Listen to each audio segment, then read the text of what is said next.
एक तरफ nuclear submarines की होड़ है तो दूसरी तरफ एटमी पावर बनने की ऐसी दौड़ क्यों है? रूस यूक्रेन जंग को लेकर पूरी दुनिया ने जो चीजें देखी हैं वो हम सबको पता है, लेकिन आज बड़ा सवाल यह है कि क्या इस युद्ध ने न्यूक्लियर वेपन्स बनाने की होड़ इसमें कई मुल्कों को ला दिया है? क्योंकि साउथ कोरिया के साथ क्या हो रहा है, साउथ कोरिया, नॉर्थ कोरिया की मैं बात नहीं कर रहा हूं, जापान के साथ क्या हो रहा है, ईरान के साथ क्या हो रहा है, ये बड़े सवाल हैं।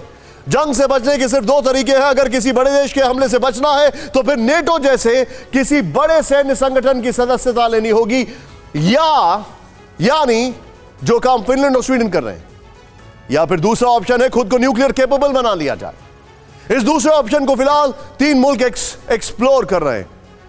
कौन से देश जो अब एटम बम की तरफ हाथ बढ़ा रहे हैं, कौन से ऐसे मुल्क हैं जो चीन और रूस के खतरे को देखते हुए न्यूक्लियर ऑप्शन को एक्सप्लोर कर रहे हैं?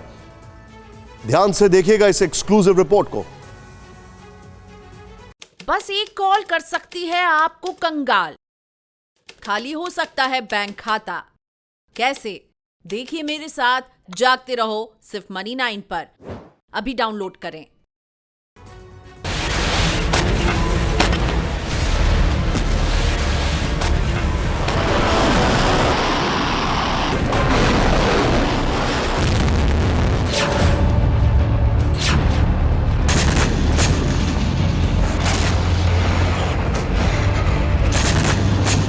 मिडिल ईस्ट से लेकर कोरिया और जापान तक में अब एटमी पावर बनने की चर्चाएं तेज हो चुकी हैं। ईरान के बारे में कहा जा रहा है कि अब उसके परमाणु प्रोग्राम को रोकना काफी मुश्किल है। दूसरी तरफ साउथ कोरिया के अंदर अब इस तरह की चर्चाएं होने लगी कि नॉर्थ कोरिया से बचने के लिए खुद न्यूक्लियर कैपेबल मुल्क बनना होगा। वहीं जापान भी अब न्यूक्लियर ऑप्शन की तरफ जाने पर विचार करने लगा है। सबसे पहले मिडिल ईस्ट में हुए डेवलपमेंट को समझते हैं। ईरान के एटमी प्रोग्राम को लेकर कई खबरें सामने आई। कुछ दिन पहले इंटरनेशनल एटॉमिक एनर्जी एजेंसी के चीफ ने कहा था कि ईरान के पास एटम बम बनाने का सामान है और उसने परमाणु साइट्स पर सर्विलांस कैमरा ऑफ कर दिया। अब ईरान ने इस आशंका पर मुहर लगा दी। ईरान की तरफ से कहा गया जब तक परमाणु डील रिस्टोर नहीं होती तब तक सर्विलांस कैमरे बंद रहेंगे। ईरान के न्यूक्लियर चीफ ने कहा कि वो यूरेनियम की जानकारी शेयर नहीं करेंगे। 2015 में ईरान के न्यूक्लियर प्रोग्राम को ग्रीन सिग्नल मिल चुका है, ये तक कहा गया। इसी दौरान इजराइल के पूर्व प्रधानमंत्री का एक आर्टिकल सामने आया।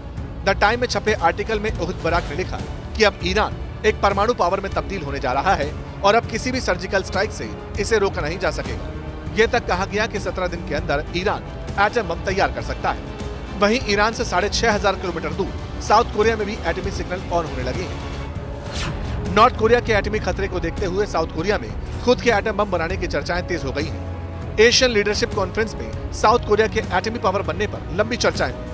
इस तरह की बात जापान को लेकर भी हो रही है, क्योंकि ईस्ट चीन सागर में चीन का दखल बढ़ा है, इसीलिए जापान को न्यूक्लियर पॉलिसी पर दोबारा विचार करने की बात कही जा रही है।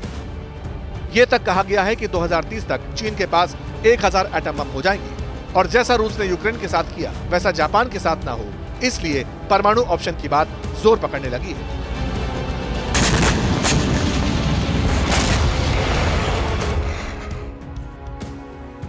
क्या आपने भी खरीद लिया है गलत शेयर? हो गया है भारी नुकसान?